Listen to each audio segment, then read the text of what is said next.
पौत्र की। जब तक धरती पर जंगल रहेंगे, जब तक धरती पर पहाड़ रहेंगे, तब तक दुर्गा कवच का पाठ करने वाले लोगों के घर की वंश वृद्धि नहीं रुकेगी। ये चलता रहेगा, कुटुंब खानदान बढ़ता रहेगा। इतना बड़ा महत्व दुर्गा सप्तशती का है। बड़ी अद्भुत बातें कही हैं। किसी कारण बस ठीक है संतान नहीं हो पाई है, कोई बेटा आप गोद ले लेते हैं, उसके द्वारा बढ़ने वाली वंश वृद्धि भी अपनी ही वंश वृद्धि मानी जाती है। 2 भाई हैं, 3 भाई हैं, 4 भाई हैं, एक को संतान है, 2 को 3 को नहीं है, बहुत ध्यान से सुनिएगा, तो भी उसको वंश वृद्धि मानी जाती है, तो भी उसको वंश को रुकना नहीं माना जाता। एक बार जयकारा लगाओ, बोल भक्तुवत्सल भगवान की जय, श्री हनुमान जी महाराज की जय। बेटिया को बेटा है, आप ठीक से सुनिएगा। आपको पता है कि बेटी के यहाँ का कुछ नहीं खाते, ये तो हमने बहुत बार बोला है, बेटिया के यहाँ का कुछ नहीं खाया जाता। लेकिन जब बेटी को बेटा हो जाता है और वो कमाने लगता है, तब माता पिता को अपने बेटी के यहाँ का खाने का दोष नहीं लगता। यह भी हमारे ग्रंथों में लिखा है। वो लोग हमें बिल्कुल बढ़िया नहीं लगते जो बेटियों के यहाँ खाते हैं, लेकिन बेटी का बेटा जब कमाऊ हो जाता है तो दोष नहीं लगता। एक बात और मैं कहूंगा, बेटी को बेटा है तो अपने वंश की नाट नहीं समझनी चाहिए, क्योंकि जो बेटी का बेटा है वो अपने कुल को तारता है, और वो मामा के कुल को तारता है, और वो अपनी ससुराल के कुल को तारता है। ऐसा हमारे ग्रंथों में लिखा। बिटिया को बेटा है, उसके द्वारा कल्याण हो रहा है। तो बड़ी अद्भुत बात कही, देहांते परमस्थानम यत् सुरैरपि दुर्लभम प्राप्नोति पुरुषो नित्यम महामाया प्रसादतः। 25 नंबर का बड़ा अद्भुत श्लोक है। इसमें कहा गया है कि देह का अंत होने पर वह पुरुष माँ भगवती की कृपा से अपने इष्ट के चरणों तक पहुंच जाता है। क्या सुंदर बात कही। किसी भी देवता के आप भक्त है, मान लिया जाए आप कृष्ण के भक्त है और आप दुर्गा कवच का पाठ करते हैं, तो माता रानी का दुर्गा कवच अंत में उस व्यक्ति को कृष्ण के लोक में पहुंचा देगा। आप राम के भक्त हैं, आप महादेव के भक्त हैं, किसी भी देवता के भक्त हैं, दुर्गा कवच का ऐसा पाठ है कि आप जिस देवता के भक्त हैं, ये दुर्गा कवच अंत में उसी लोक में पहुंचा देगा, उसी देव के चरणों में पहुंचा देगा। ये इसकी बड़ी महिमा है। लभते परमम रूपम शिवेन सह मोदते। यह सुंदर सा दिव्य रूप धारण करता हुआ कल्याण में शिव के साथ आनंद में भगवान महादेव के आनंद का भागीदार होता है। संसार में कोई भी वस्तु उसको अपनी तरफ बांध नहीं सकती, किसी का जादू टोना टोटका चल नहीं सकता। इतनी बड़ी महिमा। भोजपत्र पर दुर्गा कवच लिखकर माताएं पुरुष दाहिनी भुजा में, दक्षिण भुजा में इसको बांध लीजिएगा, बहुत प्रभावशाली। और मैं तो कहूँगा कि युवा बच्चों को तो ये बांध ही लेना चाहिए। किसी का आकर्षण आपके ऊपर चलेगा नहीं, कोई आपको अपनी तरफ खींच नहीं पाएगा। दुर्गा कवच का प्रभाव है। भोजपत्र पर मंगलवार को अमावस्या पड़ जाए, रात्रि के समय गोरोचन के द्वारा मोर पंख से इसको भोजपत्र पर लिखा जाए। नवरात्रा हो तो बहुत ही ज़्यादा बढ़िया है। फिर इसको लाल कपड़े में अंदर सिलाई करके, लाल कपड़े में सिलाई करके फिर इसको दक्षिण भुजा में बांध लिया जाए। इस दुर्गा कवच को हर प्रकार से स्त्री पुरुष सुरक्षित रहेंगे, कहीं किसी भी प्रकार की दिक्कत नहीं होगी, उनके ऊपर किसी का भी जादू टोना टोटका नहीं चलेगा। ये दुर्गा कवच की बहुत बड़ी महिमा। मैंने तो इसके बड़े प्रभाव देखे हैं और मुझे इसके लिए कहीं से प्रमाण लेने की जरूरत नहीं है, उसके लिए मैं खुद ही प्रमाणित हूं। मैंने इसकी बड़ी महिमा देखी है दुर्गा कवच की। तो वह एक श्लोक फिर मैं सुना रहा हूं। पद्मेकम न गच्छेतु यदीक्षिक्ष भवात्मना। घर के दरवाजे से बिना दुर्गा कवच का पाठ किए बिना एक पांव भी आगे मत रखिए। कल मैं निवेदन कर रहा था, तुम्हारे माई बाप ने तुम्हें इतना पढ़ाया लिखाया, करेला तो वैसे भी बना लेते आप बिना पढ़े, अरबी बना लेते, साग सब्जी रोटियां तो वैसे भी बना लेते आप। तो घर गृहस्थी के काम धाम के लिए पढ़ाई कराई है, हमारी दादी बिल्कुल नहीं पढ़ी थी, उसको तो अंगूठा भी नहीं लगाना आता था। इतनी बढ़िया चीज़ें, भरेमा बैगन ऐसा बनाती थी कि पूछो ही मत। हम तो बहुत छोटे छोटे छडंका से होते थे, बड़ी होशियार थी।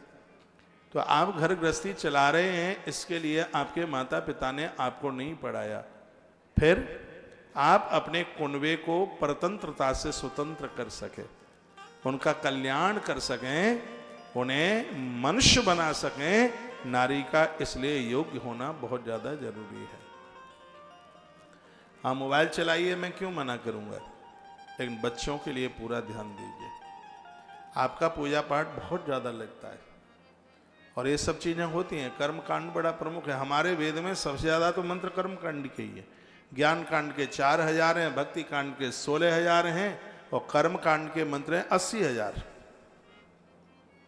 सबसे ज़्यादा। सफला एकादशी आ रही है कल, और आज मैंने एक वीडियो डाला है, सुबह मोबाइल में खुलेगी 6 बजे वीडियो, उसको सुन लीजिएगा। 11 तरह के फल बताए मैंने, थोड़ा थोड़ा फल रख लेना, साबुत केला रखना, और कल संध्या के समय यानी 26 तारीख की शाम को 11 दिए जलाना। आपके काम रुकेंगे नहीं, सिगरेट सफल ही सफल होंगे। मैंने पद्म पुराण के उत्तरखंड से ये वीडियो डाली है, आज ही मैंने रिकॉर्ड कराई है, शाम तक, कल सुबह तक पहुंच जाएगी। उसमें सफला एकादशी की व्रत कथा के बारे में भी बोला। हम तो जो भी वीडियो डालते हैं उसमें चौपाई, श्लोक वगैरह, जिससे पता लगता है कि बात प्रमाणित है। आज इस देश में, दुनिया में लाखों परिवार ऐसे हैं जो हमारी वीडियो सुन करके ही 11 का व्रत करते हैं, एकादशी का व्रत करते हैं। तो वो बात बहुत प्रमाण करके आपके पास भेजी जाती है। तो आपको किसी के भरोसे जीवन नहीं जीना है, आप स्वयं का भरोसा कीजिए। ये सब करते रहा करो, जल्दी बूढ़े नहीं होगे, पड़े रहोगे बिस्तर पर लेटे लेटे पापड़ खाते हो। ये कोई बात है? कुछ जीजियां तो लेटी लेटे ही पानी पीती हैं बिस्तर पर। थोड़ा बैठिए, कुर्सी पर पाम कम लटकाइए, खून का थक्का बनेगा, हड्डियों में गैप होगा, कैल्शियम की कमी होगी।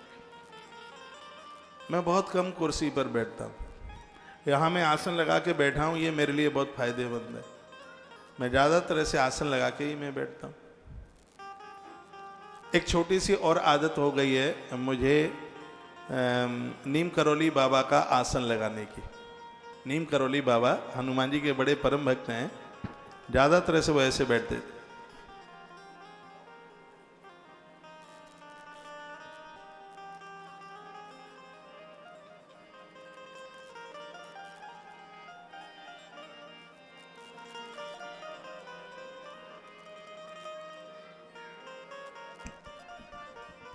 इससे ब्लड प्रेशर नहीं बढ़ता। ज़्यादा देर तक मत बैठिए, थोड़ी बहुत देर के लिए आप बैठ सकते हैं। रक्तचाप के लिए बहुत बढ़िया है। पसलियों में दर्द नहीं होता। दोनों साइड में, कभी इधर बैठिए कभी उधर बैठिए, आपके स्वास्थ्य के लिए बहुत लाभदायक होगा। हफ्ते में, महीने में एक आध बार दोनों अंगूठों में काला धागा बांधिए, इससे आपकी नड़ नहीं जाएगी, नाभि नहीं बैठेगी कभी भी। जिनकी नाभि बैठती है बहुत ज्यादा, अरे मैं तो बैठा ही रह गया, ध्यान ही नहीं।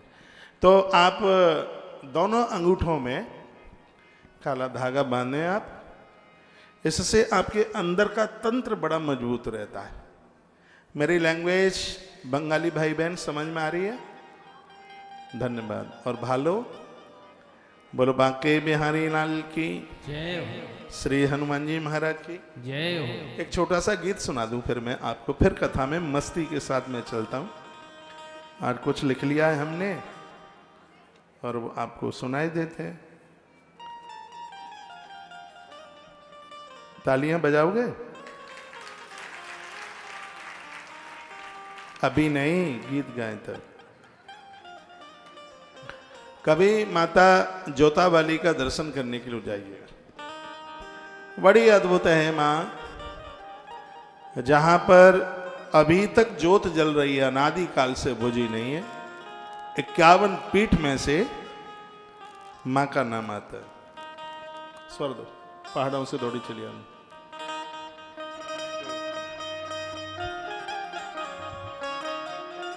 स्वर नहीं बिगड़े।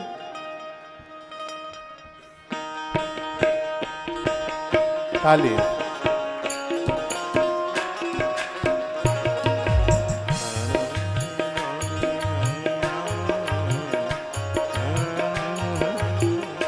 तूने पानी में जोत जलाई रे, तेरी जय जय हो। पानी में जोत जलाई रे, तेरी जय जय हो। पानी में जोत जलाई रे, तेरी जय हो ज्वाला माई रे। तूने पानी में जोत जलाई रे, तेरी जय जय हो ज्वाला माई रे। ओह तूने पानी में जोत जलाई रे, तेरी जय जय हो ज्वाला माई रे। एक बार दोनों हाथ।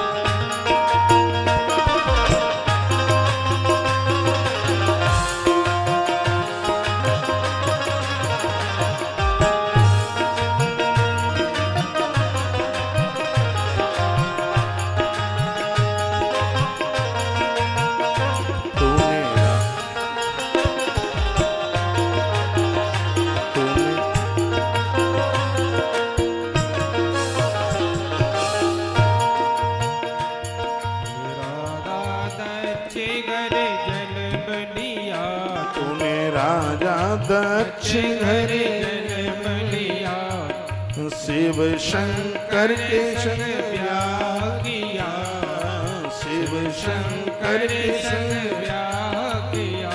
तो सती मात कहलाई रे, ओहो सती मात कहलाई रे, तेरी जय जय हो ज्वाला माई रे। ओ तूने पानी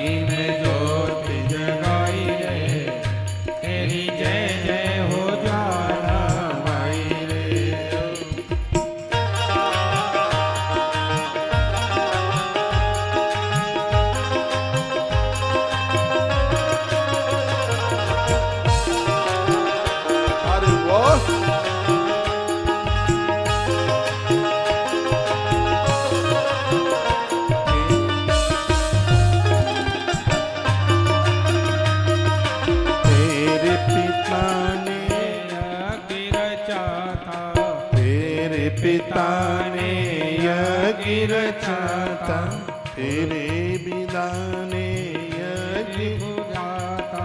तुमको नहीं,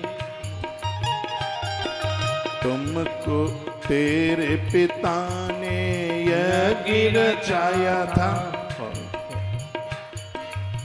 तेरे पिता ने यज्ञ रचा था, और तुमको बुलाया, और तुमने बुलाया। बिना बुलाए चली आई रे, ओहो तुम तो बिना बुलाए चली आई रे, तेरी जय जय हो ज्वाला माई रे। में ज्योति जलाई रे, तेरी जय जय हो ज्वाला माई रे।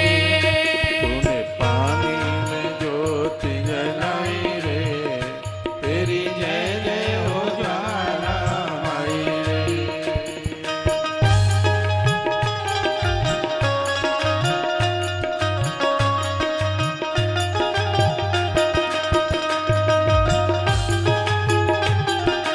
राधे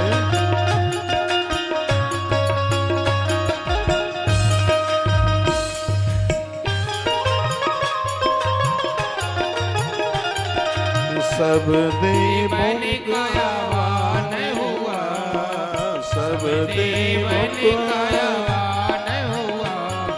शिव शंकर का अपमान हुआ, शिव शंकर का अपमान हुआ। तू तो हवन कुंड में समाई रे, तेरी जय जय हो ज्वाला माई रे। तूने पानी में जोत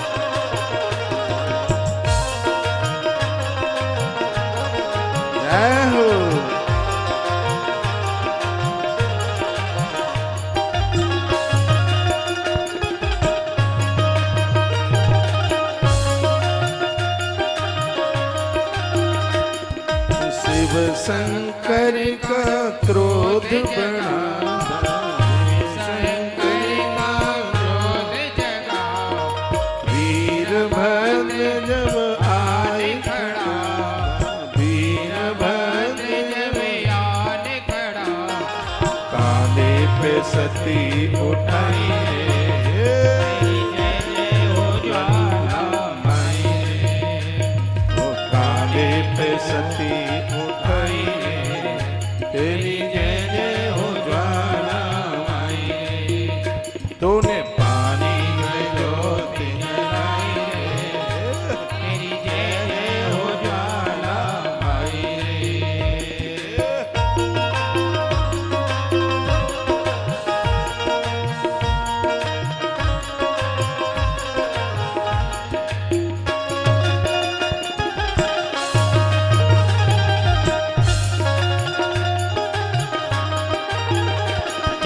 मैया के जहाँ पर अंग गिरे, मैया के जहाँ पर अंग गिरे, हे मैया वहाँ तेरे मंदिर बने, मैया वहाँ तेरे मंदिर बने, तो शक्ति पीठ कहलाई रे।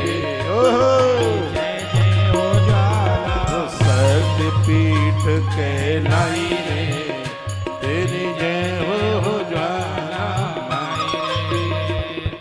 पानी में ज्योति जलाई रे, ओ जय जय हो ज्वाला माई रे।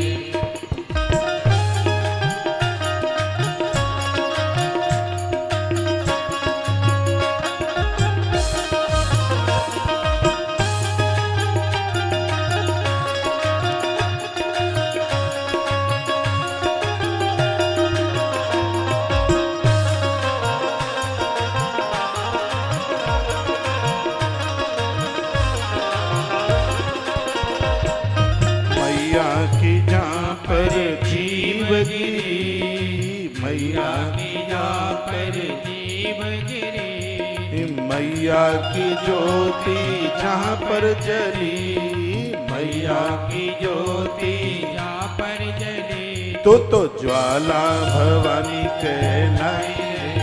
ओहो, तेरी जय जय हो ज्वाला माई रे। तो ज्वाला भवानी कहलाई रे। तेरी जय जय हो ज्वाला माई रे। तूने पानी में ज्योति जलाई रे, तेरी जय जय हो ज्वाला माई रे।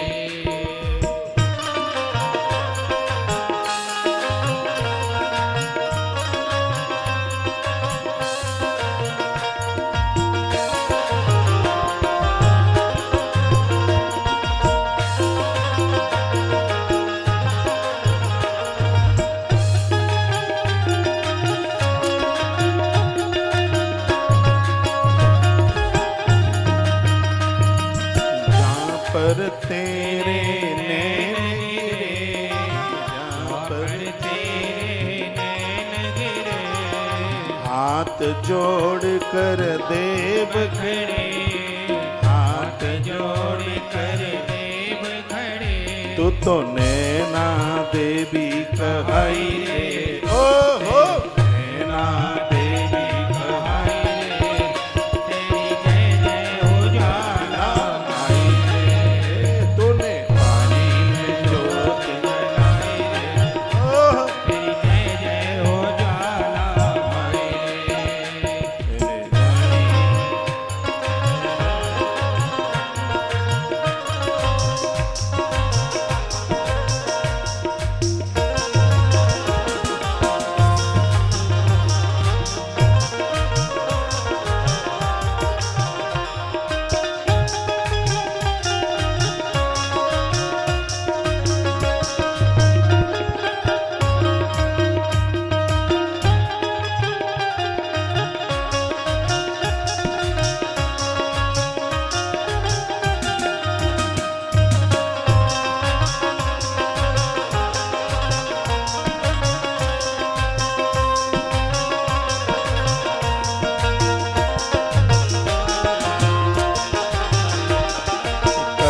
कलकत्ता में अंगूठा गिरा था, कलकत्ता में अंगूठा गिरा था, अंगूठा गिरा था, अंगूठा गिरा था, अंगूठा गिरा था, अंगूठा गिरा था, अंगूठा गिरा था, अंगूठा गिरा था, अंगूठा गिरा था, अंगूठा गिरा था। काली मैया के लाई रे ओहो, काली मैया कहलाई रे, तेरी जय जय हो ज्वाला माई रे। काली ज्योत जलाई रे, तेरी जय जय हो ज्वाला। पानी में ज्योत ज्योति जलाई रे, तेरी जय जय हो ज्वाला माई रे। पानी में ज्योत जलाई रे, तेरी जय जय हो ज्वाला माई रे। तेरे पानी में ज्योत जलाई रे, तेरी जय जय हो ज्वाला माई रे। पानी में ज्योति जलाई रे, तेरी जय जय हो ज्वाला माई रे। पानी में ज्योत जलाई तेरी जय जय हो ज्वाला माई रे। तेरे पानी में ज्योत जलाई रे, तेरी जय जय हो ज्वाला माई रे। तेरे पानी में ज्योत जलाई रे, तेरी जय जय हो ज्वाला माई रे।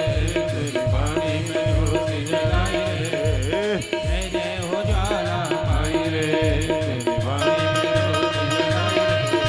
जय जय हो ज्वाला। बोली अम्बे मैया की। जय हो। अब कलकत्ता के लोग क्या मानते हैं मुझे पता नहीं है, नहीं तो माता भवानी के बाहें चरण का अंगूठा कलंजर में गिरा है। कलकत्ता में बाहें चरण का अंगूठा गिरा। काली घाट माता परम्भा का अद्भुत स्थान है।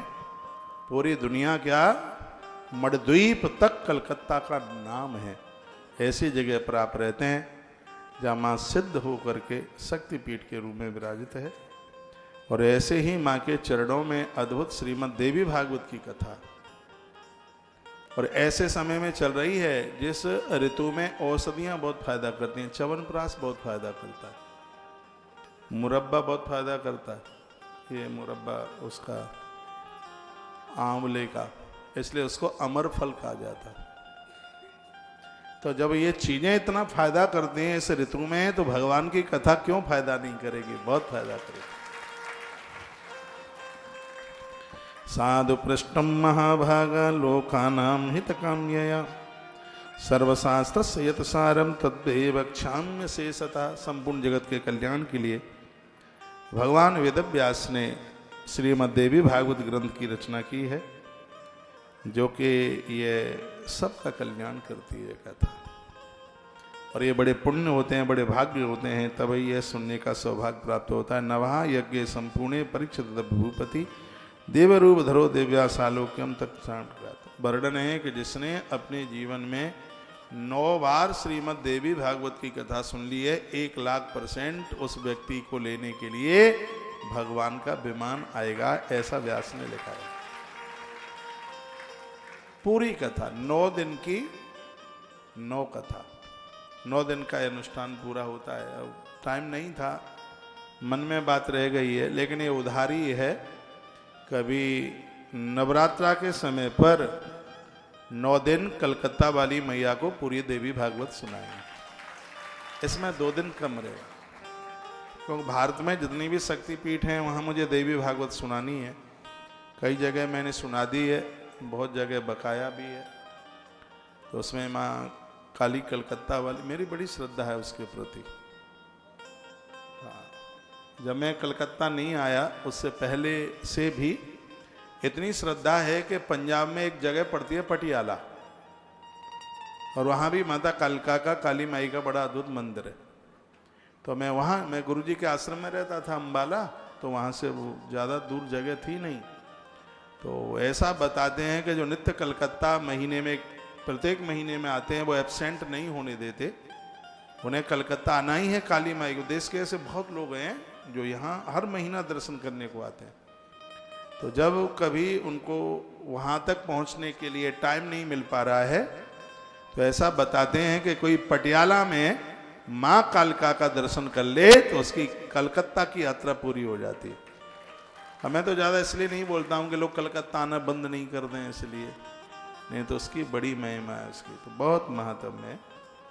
सच में बड़ा भाग्य है कि माई का नाम लेकर के और हम श्रीमद् देवी भागवत की कथा सुन रहे हैं, सुना रहे हैं।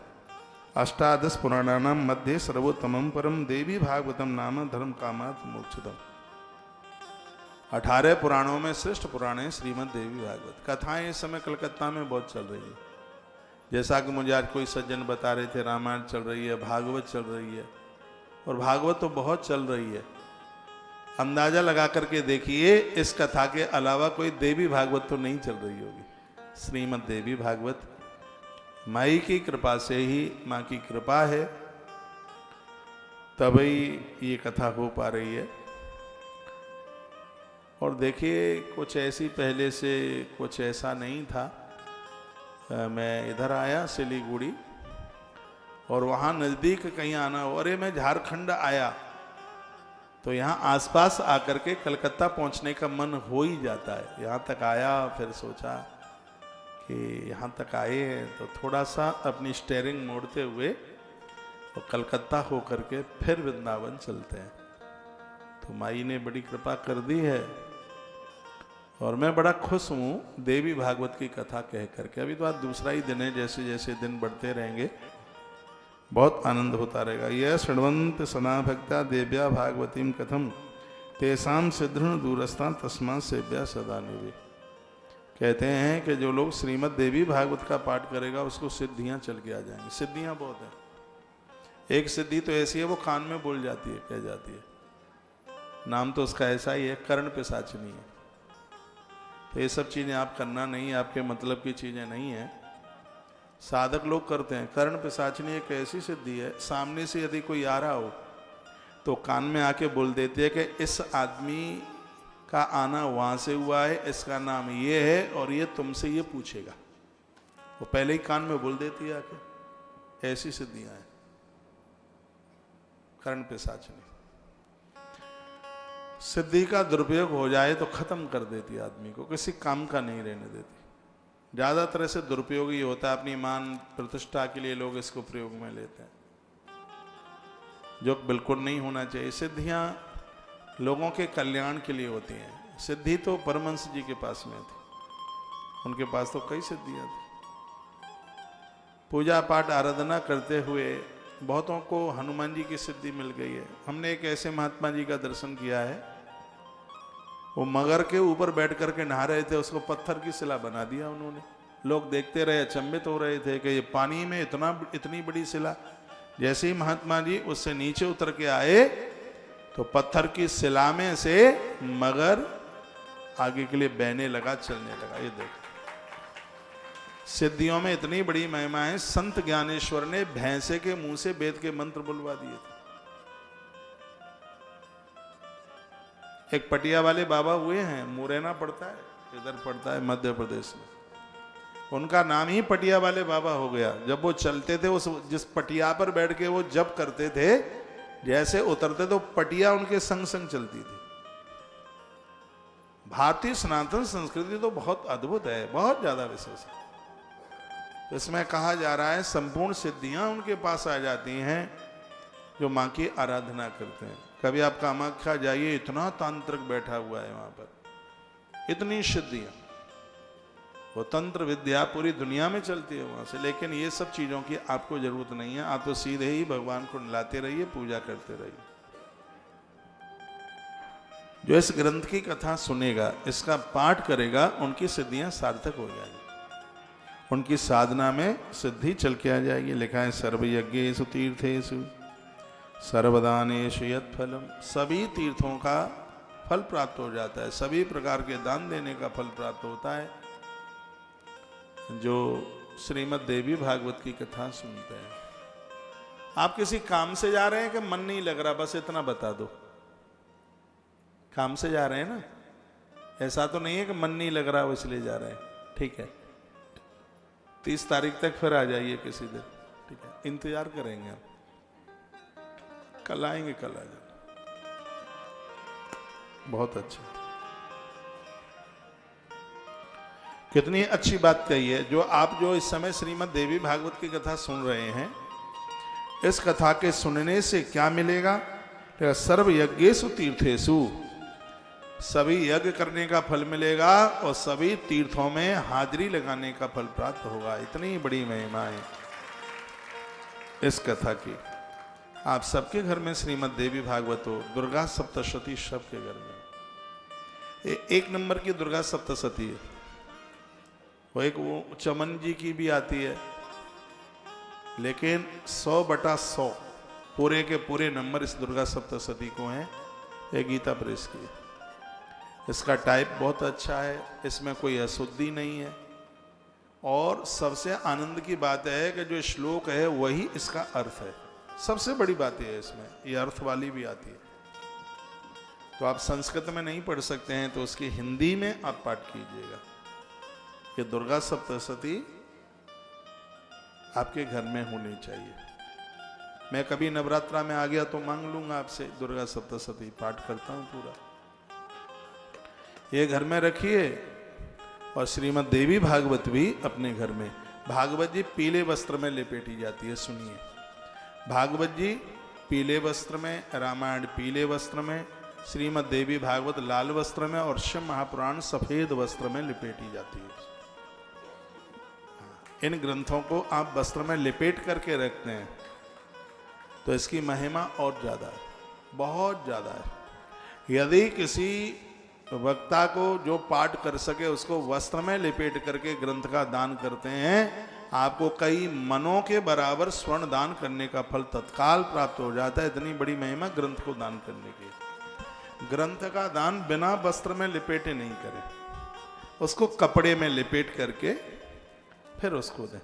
जैसे बेटी का आप कन्यादान करते हैं, सोना चांदी कितना आप दें, पैसा रुपया कितना भी दें, दो चीजें ऐसी हैं, दो चीजें नहीं बेटी के संग दी जाती तो कन्यादान का पूरा फल नहीं मिलता। एक है गौदान और दूसरा है वस्त्रदान। बेटी को साड़ियां दी जाती हैं, और याद रखना कभी भी बेटी के ससुराल के वस्त्र में बेटी का कन्यादान नहीं होता। मैंने तो रुक्मिणी मंगल की कथा में इन सब बातों को बताया है। मैंने बोला है जब तक भांबर न पड़ जाए तब तक अपनी बेटी को उसके ससुराल के यहाँ का बिलंदा कपड़ा भी न पहनने दो, बिल्कुल भी। जब तक भांबर मामा के यहाँ से साड़ी आती है उसमें पड़ती है। जो भाबर पड़ती है, मालूम है आपको? नहीं पता है? जो भाबर पड़ती है, बेटी का जो कन्यादान लिया जाता है उस समय बेटी मामा के यहाँ की साड़ी पहनती है। ये नहीं कि ससुराल से, उसके ससुराल से कपड़े लत्ते आए और वही आपने पहना दिए, तो गड़बड़ी हो जाएगी। हाँ, हाँ? मामा नहीं जानते? हाँ। जिसके नाम में एक माँ हो वो जन्म देने वाली माँ होती है, और माँ से भी ज्यादा डबल लाड करे जिसके नाम में ही दो माँ है वो मामा है। हाँ। अपना खास ना हो तो चाचा ताऊ के, बुआ के, मौसी के, ये सगे भाई से कम नहीं होते। हमारे ग्रंथों में लिखा है मामा का बेटा सगे भाई की तरह होता है, मौसी का बेटा सगे भाई की तरह होता है, बुआ का बेटा सगे भाई की तरह होता है। और बहुत ध्यान से सुनिएगा, और वर्णन किया गया है चाचा ताऊ का बेटा सगे भाई के बराबर होता है। और एक और वर्णन है पिताजी के दोस्त का बेटा, उनके मित्र का बेटा है, वो भी सगे भाई की तरह ही होता है। ऐसा हमारे ग्रंथों में लिखा है। इसलिए इस जगह पे तो बहुत बड़ी पवित्रता होती है। मैं ग्रंथ में ही आपको लेके आ रहा हूं, बड़ी अच्छी अच्छी बातें कही गई हैं। सुधा पिबन्ने के नरस्यादि अजरामर दिव्या कथामृतम कुर्यात कुल मेवा जरामर।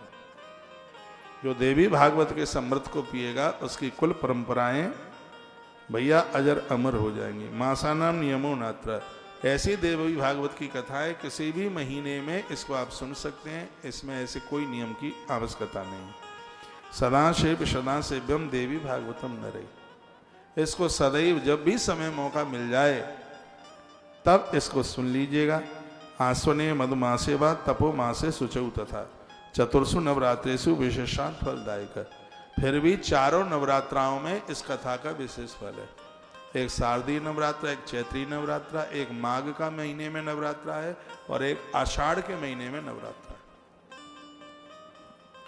इसमें इसको विशेष माना गया। परसुदारा हरडोत लुब्धा ये वही नरा कलमस भार भाजा। एक बहुत बड़ा अपराध है किसी की स्त्री का हरण करना, किसी की घरवाली को अपनी पत्नी बनाना। ये पाप नहीं, पाप का बाप है। पुरखे बड़े मोटे मोटे आंसुओं से रोते हैं। परमात्मा कृपा करे ये दोष किसी के जीवन में ना आवे। ना तो कोई स्त्री पराये पुरुष के साथ में जुड़े और ना कोई पुरुष पराई स्त्रियों के साथ जुड़े। लाखों लाखों गायों का गोदान किया होगा तो भी पुण्य छीड़ हो जाएंगे, इतना बड़ा पाप है। और महाराज परीक्षित ने तो कलयुग दिया है 4 जगह, उसमें एक ये भी तो स्थान है। यदि किसी से ऐसा अपराध जान अनजान में जैसे भी हो गया है तो उस स्त्री पुरुष को इस पाप से प्रायश्चित करने के लिए श्रीमद् देवी भागवत की कथा जरूर सुननी चाहिए, ये वर्णन किया गया है। देखा परस्वदारा हरडोप्त लुब्धा ये वही नरा कलम सभार भाजा गोदेवता ब्राह्मण भक्तिहीना नवहा यज्ञेन भवन्ति शूद्रा। गाय की सेवा नहीं कर पाया, ब्राह्मण की सेवा नहीं कर पाया, इतना उससे अपराध और हो गया है। स्त्री पुरुष कोई भी है तो उनके लिए कहा गया नवहा यज्ञेन भवन्ति शुद्धा। 9 दिन की देवी भागवत सुन करके वो शुद्ध हो जाएगी, वह पवित्र। देखो मैं तो श्लोक बोल के व्याख्या कर रहा हूं, यदि गलत है तो मेरी बात काट के बताए कोई। बिना श्लोक के तो मुझे कथा में आनंद ही नहीं आता है। समझ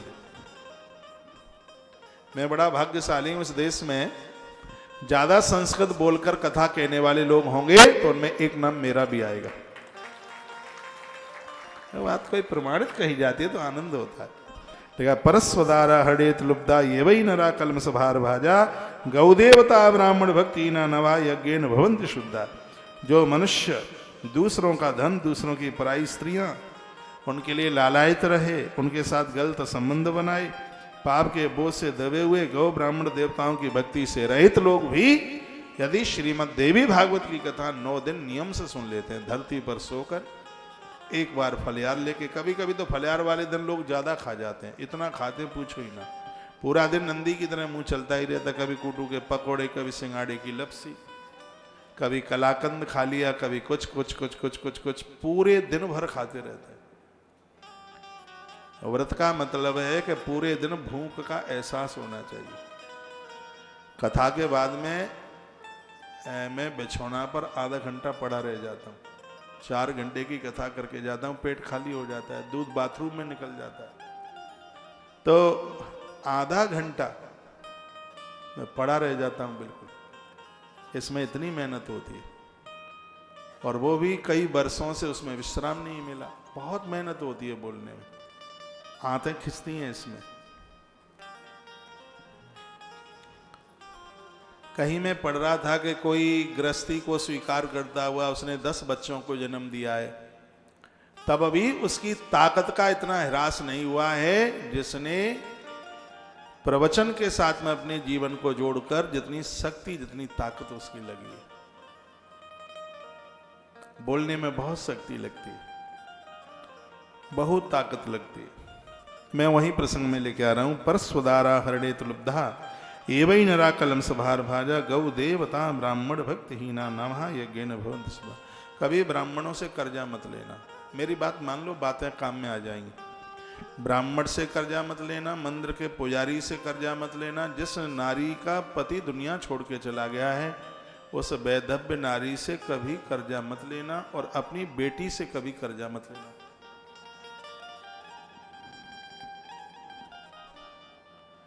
इनका पैसा कर्जे में लेना, यदि ये पटा नहीं, ये दिए नहीं तो बहुत दिक्कत हो जाएगी। इनसे लेना ही नहीं है बिल्कुल।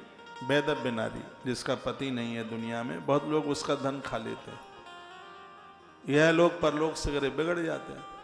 बुरे काम का बुरा नतीजा नहीं मानो तो कर देखो, करोगे भला तो होगा भला, सीधी बात है। नियति को ठीक से रखें। यदि किसी ने ब्राह्मण का पैसा, पुजारी का पैसा खाया, वैदव्य नारी का पैसा खा लिया किसी ने, तो उसके प्रायश्चित के लिए भी श्रीमद् देवी भागवत की कथा है। लेकिन अब इसका मतलब यह तो होता नहीं है कि लोगों का पैसा खा लें फिर 9 दिन की कथा देवी भागवत की सुन लें कि हमारा तो उद्धार हो ही जाएगा। अनजान में अपराध हो गया है यह है, तो उसके प्रायश्चित के लिए यह श्रीमद् देवी भागवत की कथा। मुझे विश्वास है कि अब तो 30 तारीख तक इस कथा को छोड़ नहीं पाओगे।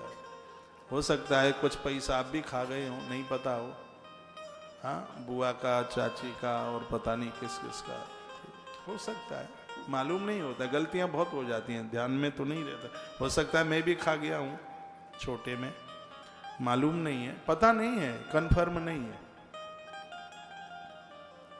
वैसे तो नहीं हुआ होगा कि आपने खाया हो, लेकिन फिर भी हो सकता है, मालूम क्या था। तो इसमें मेरा कोई भी बिल्कुल 1% स्वार्थ नहीं है। इस कथा की इतनी बड़ी महिमा है कि जितने दिनों तक ये कथा चले, यदि ये नया साल वाला ना होता मामला तो पूरे, क्योंकि लोग बहुत आते हैं वृंदावन में, और वैसे भी मैं वृंदावन में कम ही रह पाता हूँ, ज़्यादातर ऐसे थे लोग मेरी वजह से भी आश्रम में आते हैं, भारी भीड़ लगी होती है, पीछे से लोग उतने आते नहीं हैं।